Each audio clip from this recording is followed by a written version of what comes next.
दोस्तों नमस्कार, मेरा नाम संजय मग्गू है और मौजूद हैं देश रोजाना के डिजिटल मीडिया प्लेटफॉर्म पर। आपसे बात करने चला हूं हरियाणा की एक ऐसी राजनीति को लेकर जिसके अंदर की रोहतक का संसदीय क्षेत्र, जो हरियाणा की कभी राजनीतिक राजधानी माना जाता रहा है, हार्ट जाटलैंड एरिया यानी कि रोहतक। उस रोहतक लोकसभा को क्या भारतीय जनता पार्टी अपने लिए हारा हुआ मान चुकी है? रोहतक लोकसभा को क्या भारतीय जनता पार्टी ये समझती है कि यहाँ उसकी परफॉर्मेंस अब की बार ठीक नहीं हो सकती? इस बात का आपसे जिक्र इसलिए कि आज दुष्यंत चौटाला रैली कर रहे थे हिसार के अंदर।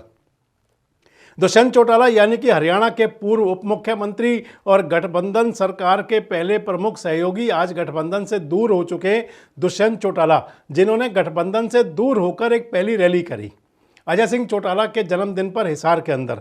हालांकि बहुत सारी इमोशनल बातें थी, आपसे अगली वीडियो में चर्चा करूंगा उसकी। इस वीडियो में आपसे बात मैं करने चला हूं कि दुष्यंत चौटाला ने कहा कि उनको जेपी नड्डा साहब ने, यानी कि भारतीय जनता पार्टी के राष्ट्रीय अध्यक्ष जेपी नड्डा ने ऑफर की थी रोहतक लोकसभा सीट। जो दुष्यंत चौटाला कह रहे हैं कि भारतीय जनता पार्टी ने उनसे कहा था कि रोहतक लोकसभा सीट लड़ लो। आज खुलासा किया उन्होंने एक तरह से, कमाने तो गठबंधन टूटने का, गठबंधन से अलग होने का। हालांकि गठबंधन टूटा ऐसा कि जिसकी तड़ाक की आवाज़ तक नहीं हुई। दोनों पार्टियों में से एक ने भी नहीं कहा कि गठबंधन टूट गया, चुपके से अलग हो गए दोनों। लेकिन आज अपने मन की जो बात की दुष्यंत चौटाला ने, उसके अंदर उन्होंने कहा कि रोहतक लोकसभा देने का ऑफर किया था। आगे बढ़ने से पहले आपको बताएं कि जननायक जनता पार्टी ऑफर के अंदर जो सीट मांग रही थी, जो जननायक जनता पार्टी डिमांड कर रही थी, वो कर रही थी भिवानी महेंद्रगढ़ लोकसभा और हिसार लोकसभा की। और अगर बीजेपी ने, जो बकौल दुष्यंत चौटाला है, जो दुष्यंत चौटाला कह रहे हैं, हम नहीं कह रहे, दुष्यंत कह रहे हैं कि जेपी नड्डा साहब ने उनसे कहा कि आप रोहतक की सीट ले लो, तो क्या वही मेरा सवाल जिससे मैं शुरू कर रहा था कि क्या रोहतक लोकसभा को भारतीय जनता पार्टी हारा हुआ मान चुकी है? क्या रोहतक लोकसभा क्षेत्र को भारतीय जनता पार्टी ये सोच चुकी है कि वहाँ वो चुनाव नहीं जीत सकती? अगर वो ऑफर कर रही थी, अगर एक सीट भी देनी थी, तो फिर भिवानी और महेंद्रगढ़ या हिसार पर क्यों दिक्कत थी? रोहतक को क्यों ऑफर किया?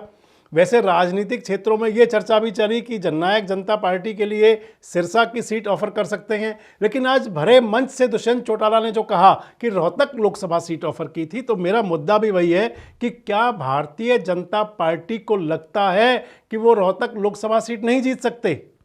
हरियाणा की 10 की 10 सीटें जीतने वाली 2019 के चुनाव के अंदर खासकर दीपेंद्र हुड्डा और भूपेंद्र हुड्डा को, दोनों को हराने वाले भारतीय जनता पार्टी के जो प्रत्याशी थे, क्या उनमें भारतीय जनता पार्टी को वजूद नहीं दिख रहा?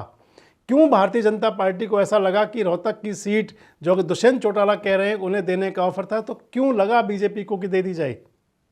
आपको बताएं कि भारतीय जनता पार्टी के लिए वैसे तो सभी 10 लोकसभा सीटों पर रोज नए नाम आ रहे हैं।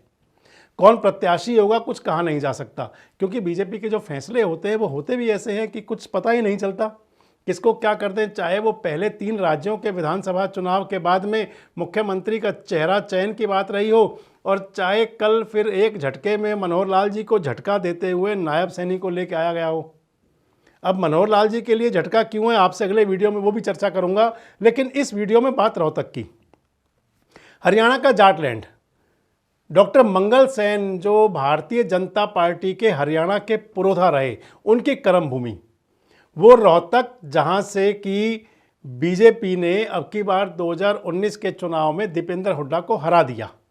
वो रोहतक जहां पर कि भारतीय जनता पार्टी का प्रदेश का मुख्यालय रहा है, जहां राष्ट्रीय स्वयंसेवक संघ का मुख्यालय है रोहतक के अंदर, यानी कि सब कुछ होते हुए और 2019 में हुड्डा परिवार से सीट छीनने के बाद भी आखिर क्यों बीजेपी को लग रहा है कि वहाँ कोई दिक्कत है?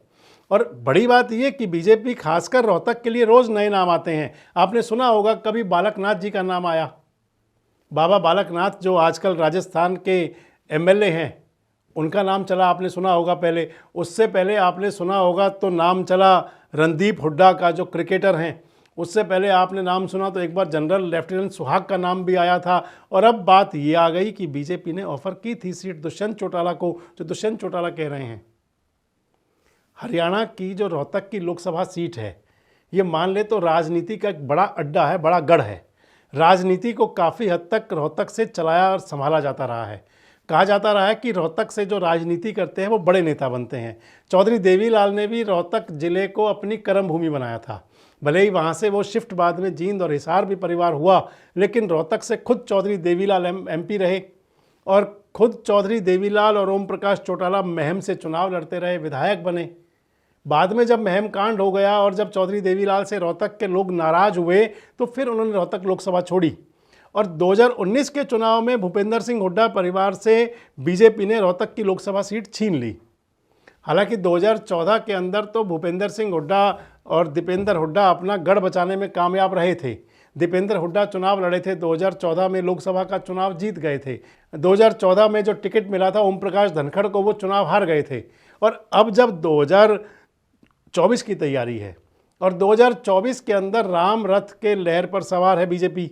प्रधानमंत्री नारा दे रहे हैं कि अब की बार 370 पार, अब की बार एनडीए 400 पार। लेकिन इसके बावजूद भी आखिर रोहतक की सीट बीजेपी क्यों छोड़ना चाह रही थी? अगर दुष्यंत चौटाला को ऑफर किया था जेपी नड्डा ने कि आप रोहतक की सीट लड़ लो, तो क्यों ऑफर की गई थी? क्या बीजेपी को कमजोरी दिख रही है? वही बात। और दूसरी बात, रोहतक के अंदर जो आप माने तो 2014 में जब मनोहर पार्ट 1 की सरकार थी, उस दौरान रोहतक से जाट आंदोलन का आगाज़ हुआ था और वहाँ से बढ़ते बढ़ते वो और ज़िलों में भी पहुँचा, कैथल भी पहुँचा, उसके बाद में सफ़ीदो जींद भी गया, उसके बाद में हिसार भी गया, लेकिन रोहतक प्रमुख केंद्र रहा था।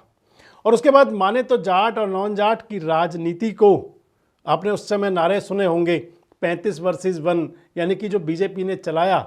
हालांकि किसी नेता ने सीधे नहीं कहा होगा भले ये बात, लेकिन जो एक सिनेरियो बनता गया धीरे धीरे, लेकिन जो जनता के अंदर बात चलती गई धीरे धीरे कि जाट वर्सेस नॉन जाट, इस प्रकार की राजनीति हरियाणा के अंदर एक अपना मुकाम बना रही थी, अपना रास्ता बना रही थी। और ऐसे में वहाँ से बीजेपी ने जब 2019 में अरविंद शर्मा को चुनाव लड़ाया और नॉन जाट मतदाताओं का जो पोलराइजेशन हुआ, ध्रुवीकरण किया गया, और उस चुनाव से मान लें कि चुनाव वो अरविंद शर्मा जीत गए, तो क्या भारतीय जनता पार्टी को अब वो उम्मीद नहीं है?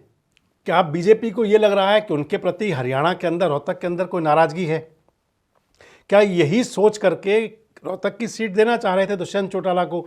और आखिर सबसे बड़ी बात वही आ रही है, जब 370 पार की बात है, जब 400 पार की बात है, जब देश में सरकार बनाने की बात है, तो आखिर भारतीय जनता पार्टी अपने प्रत्याशी तय क्यों नहीं कर पा रही? आप कहेंगे कांग्रेस भी नहीं कर रही, लेकिन क्योंकि बीजेपी की बड़ी लिस्ट आ चुकी है, रोज़ नए कयास चल रहे हैं। इन कयासों पर जो संभावनाएं रोज़ नई व्यक्त की जा रही हैं, इन पर रोक लगाने के लिए क्या आखिर बीजेपी कोई प्रोग्राम निकालेगी? और सबसे बड़ा सवाल आपसे मेरा वही, क्योंकि आप हमारे सुधी दर्शक हैं और हमें बताते भी हैं, क्या भारतीय जनता पार्टी रोहतक में वाकई वीक है? क्या आपको लगता है कि बीजेपी को रोहतक की लोकसभा सीट निकालने में अब की बार परेशानी का सामना करना पड़ेगा? और क्या आपको लगता है कि क्या बीजेपी ऐसे चेहरे की तलाश में है कि जो हुड्डा परिवार को चुनौती दे पाए? कमेंट्स बॉक्स में आके अपनी प्रतिक्रिया जरूर दें और इस प्रकार के वीडियोस अपडेट्स के लिए हमारे साथ जुड़े रहें, देखते रहें। हमारे साथ जुड़े रहने के लिए देखते रहिए देश रोजाना का यूट्यूब चैनल, सब्सक्राइब कीजिए। साथ ही देश रोजाना की खबरें सबसे पहले देखने के लिए प्रेस कीजिए बेल आइकन।